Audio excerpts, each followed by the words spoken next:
Magandang araw po sa inyong lahat mga kababayan at welcome back dito po sa PNR at ito nga mga karibin natin Soto umamin na Palasyo at Kongreso todas lahat nako po na-shock yan mga kababayan patungkol po riyan ang ating alamin at bibigyan ng komento ngayong araw nito.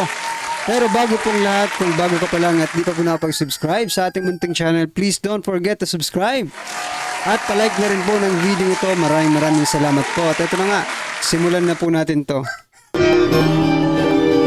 Sawana ang bayan ko sa nalakaw na tao.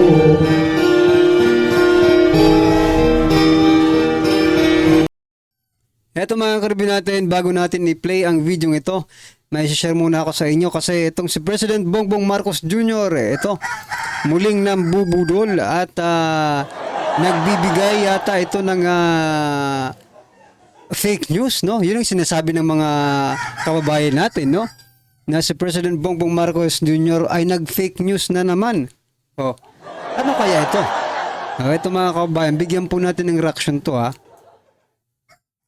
At masasabi ko, nabanggit na po natin ng Yolanda, alam niyo po, yan ang record po ni Senator Tolentino sa MMDA. Nung nasa Leyte kami, nasa Tacloban kami, walang dumadating po na tulong. Ang unang dumating na tulong ay galing kay Senator Tolentino ng MMDA. So nung Yolanda daw, nandun po siya sa Tacloban City, mga kababayan, at ang unang dumating na tulong ay kay Senator Tolentino. So, gaano katotoo ito? Alam naman po ng lahat, na si former President Duterte ang unang dumating at nagbigay ng tulong. 'Di ba? Sa Yolanda. At alam po 'yan ng mga Taclobanon, no, mga karibin natin. Pero bakit sinasabi ng ating Pangulo ngayon at parang sigurado siya, no? Unang dumating na tulong ay galing kay Senator Tolentino ng MMDA. Totoo ba yan? Tanungin natin mismo ang taga-Tacloban. Si President Rodrigo Duterte nga after 2 days naa siya, nagdala siya kay siya pod igkasi nga taga Leyte. So siya ang una nga nitabang sa ato nagdala og mga doctors. So paano ba yan? Kinontragan, no?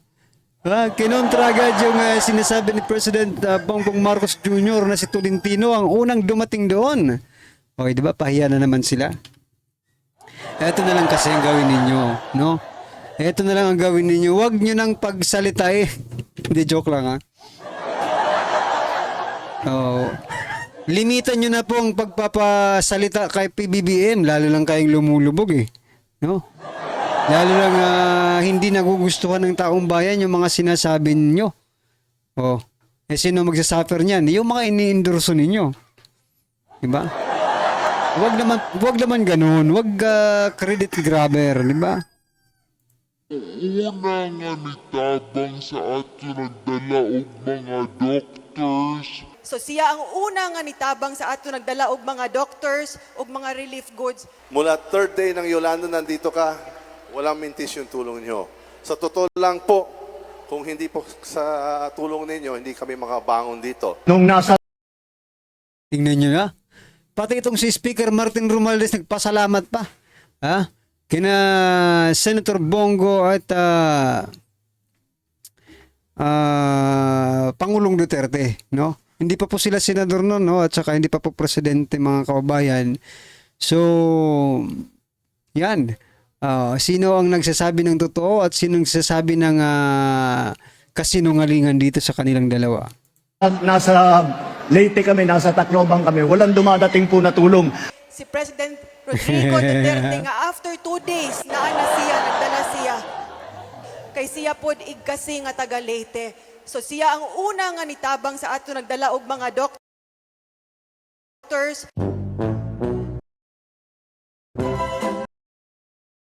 So yan mga kababayan, no? Sana naman wag nilang pagtakpan yung katotohanan kasi wala rin namang maniniwala sa kanila. Marami pong naka-experience, no? ng mga buhay pa. Buti sana kung sinasabi mo ngayong kami ang unang si Tolentino ang unang dumating sa Tacloban, no? Buti sana kung yung mga Taclobanon, yung ibang mga karatig lungsod ay mga wala na wala na makapag-witness, no? Na si dating Pangulong Duterte talaga ang dumating na una. Well, anyway, ito ang gusto kong i-point out mga kababayan kasi ngayon po di ba? Nabalitaan po natin itong TRICOM, no? Na pinapatawag lahat ng mga vloggers, no? Or nagpatawag ng mga vloggers na di umano'y nagpapakalat ng mga fake news. Ito naman po ang sabi ni Sir Jay Sonsa. Yan po, Sir Jay Sonsa.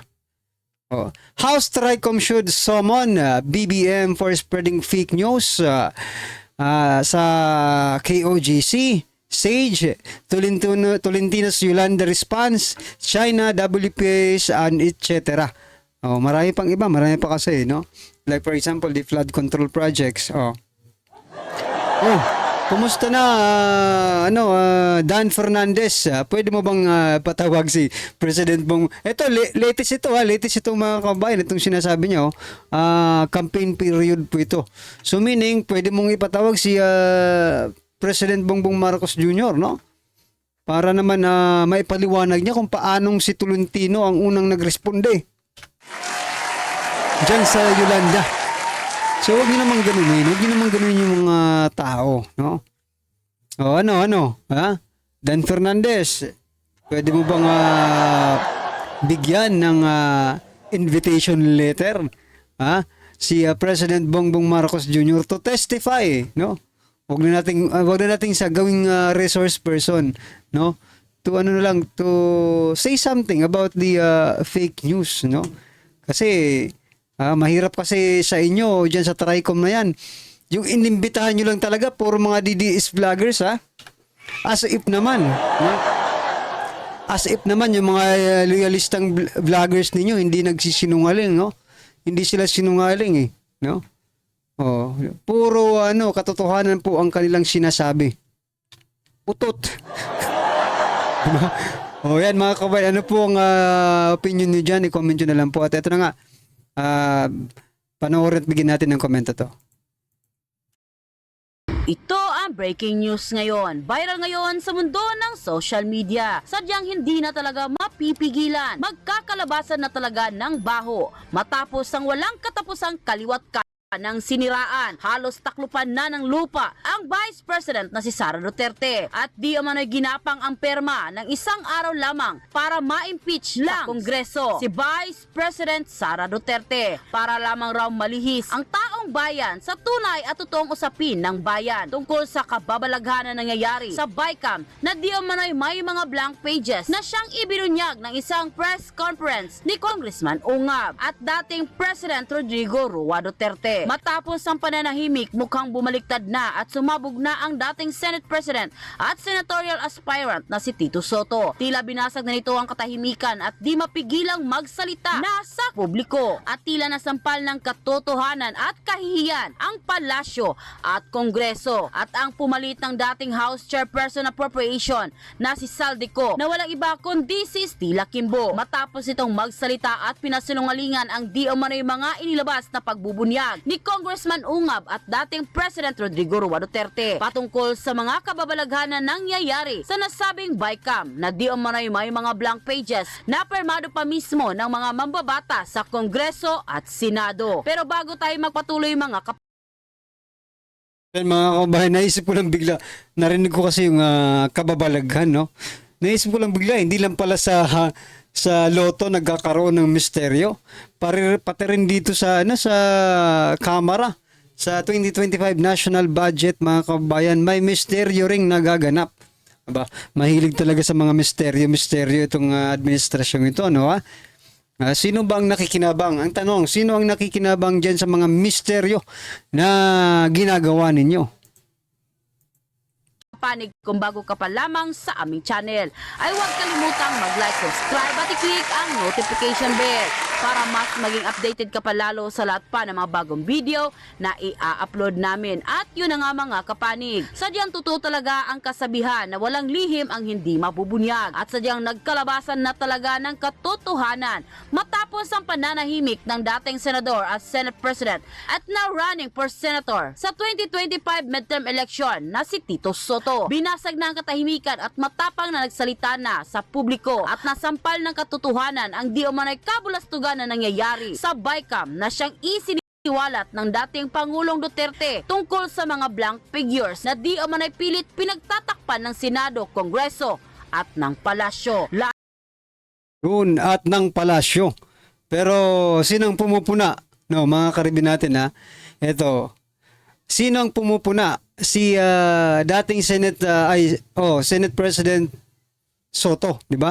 Pinupuna niya yung BICAM report na yan or yung 2025 national budget. So nakakailang. Bakit? Ha?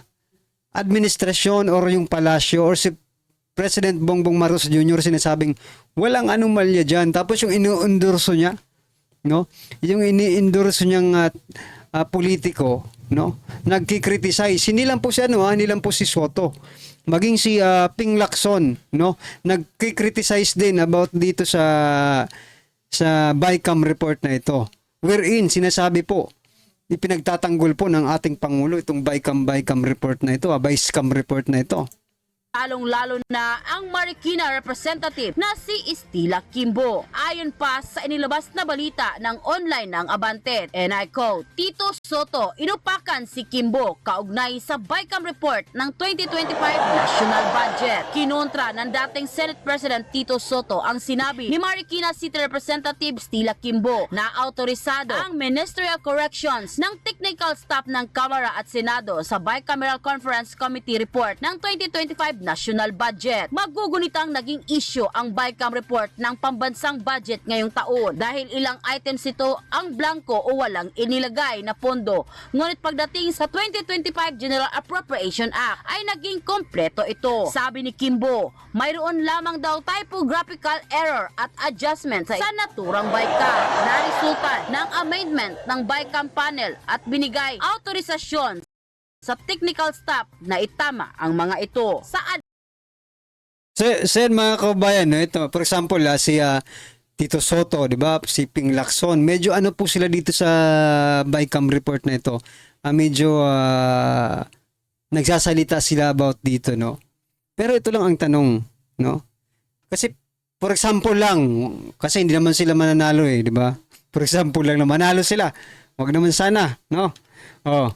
Manalo si Soto at si Lacson. Tapos yung stand nila dito sa BICAM na ito, BICAM na ito, ay very firm na talagang may mali. Pero ang sabi ng Pangulo, walang mali dyan. So ngayon, ang tendency, pag nanalo sila, useless din po para sa taong bayan.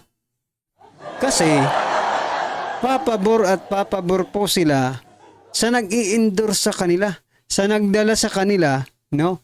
Sa eleksyon, sa kampanya. Ang tanong nga lang kung mananalo kayo. Yun lang. Diba?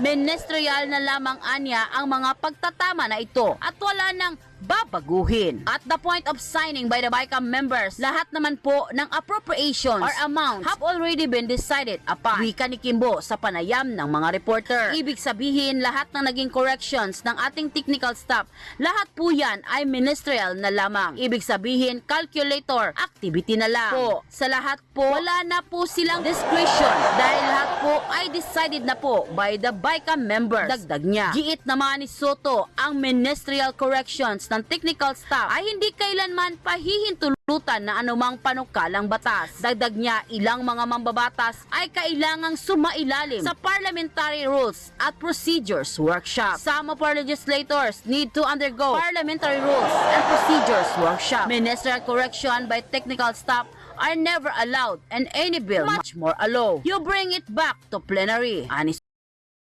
Ayan, mag-workshop daw muna kayo, sabi ni Soto. Di ba?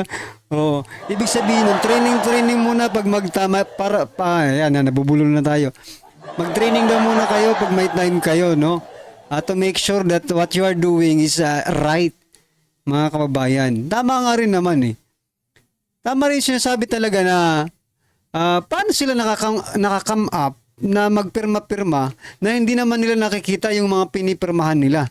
Ibig ba sabihin niyan, mga kababayan, is it lawful? No? Naaayon ba sa batas na wala pa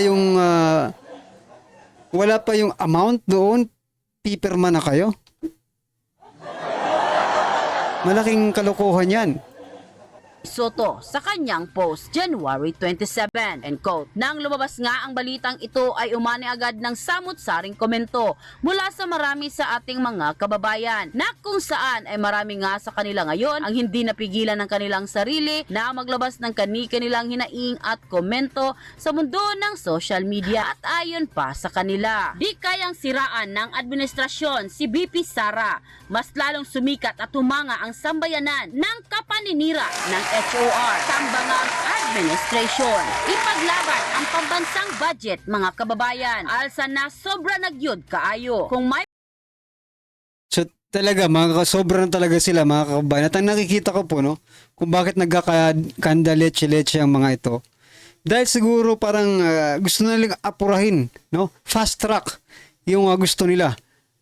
Fast track na sa lahat. No, yan, nagkanda leche-leche tuloy. Nagkabisto-bisto pa. No? Siguro ko kung hindi na bisto yun, mga kababayan, talagang fast track, no? Mabilisang sa batas.